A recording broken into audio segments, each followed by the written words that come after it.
இன்னைக்கு வந்து டிஃப்ரெண்ட்டான பொல்லங்காய் வச்சு நம்ம ஒரு சாம்பார் தான் செய்ய போகிறோம். வாங்க எப்படி செய்யலான்னு பார்க்கலாம். ஒரு கடாய் வச்சுக்கோங்க, கொஞ்சமாக எண்ணெய் ஊற்றிக்கோங்க.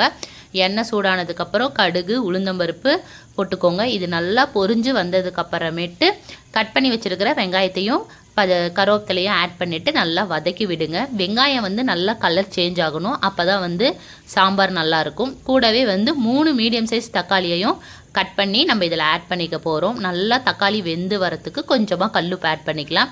கல்லுப்பு போட்டிங்கன்னா தக்காளி வந்து உங்களுக்கு சீக்கிரமாக வெந்துடும். இப்போ வந்து பார்த்திங்கன்னா தக்காளி நல்லா வெந்து வந்துருச்சு. இப்போ கொஞ்சமாக வந்து பெருங்காயத்தூள் ஆட் பண்ணிக்கலாம். சாம்பாருக்கு எப்போவுமே வந்து பார்த்திங்கன்னா நீங்கள் வதக்கும் போதே பெருங்காயத்தூள் போட்டிங்கன்னா டேஸ்ட்டு சூப்பராக இருக்கும். இப்போ தக்காளி வெந்ததுக்கப்புறம் குழம்பு மிளகாய் தூள் 1 டீஸ்பூன், சக்தி சாம்பார் தூள் வந்து 1 டீஸ்பூன் போட்டுக்கோங்க. போட்டுட்டு நல்லா வதக்கி விடுங்க. பொல்லங்காவை வந்து நல்லா தோல் சீவி விட்டுட்டு நடுவில் இருக்கிற விதையெல்லாம் ரிமூவ் பண்ணிவிட்டு உங்களுக்கு எந்த ஷேப்பில் வேணுமோ அந்த ஷேப்பில் கட் பண்ணி இதில் ஆட் பண்ணிக்கலாம். நல்லா வதக்கி விடுங்க. ஒரு 5 மினிட்ஸ் மட்டும் மூடி போட்டுட்டு வேக வைக்க போகிறோம். ஏன்னா பொல்லங்காயில் வந்து நீர்க்காய் சீக்கிரமாக வெந்துடும். ஒரு 5 மினிட்ஸ் மட்டும் நம்ம வந்து மூடி போட்டு வேக வச்சிட்டோம்னா காய் வந்து எண்ணெயிலே நல்லா வதங்கிடும். இப்போ வந்து காய் ஒரு அரை வேக்காடு வெந்துருச்சு. இப்போ நான் குழம்புக்கு வந்து தேவையான அளவு தண்ணி ஊற்றிக்கிறேன். தண்ணி ஊற்றிட்டு இன்னும் கொஞ்சம் காய் வந்து வேக வைக்கணும். ஸோ அதனால் நல்லா வேக வச்சுக்கலாம்.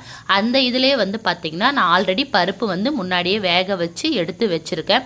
பருப்பு பார்த்திங்கன்னா 1 கிளாஸ் பருப்பு நல்லா கழுவி விட்டுட்டு குக்கரில் கொஞ்சமாக மஞ்சத்தூள் போட்டுட்டு 4 விசில் விட்டு எடுத்து வச்சுருக்கிறேன். இப்போ வந்து பார்த்திங்கன்னா காய் நல்லா வெந்துருச்சு.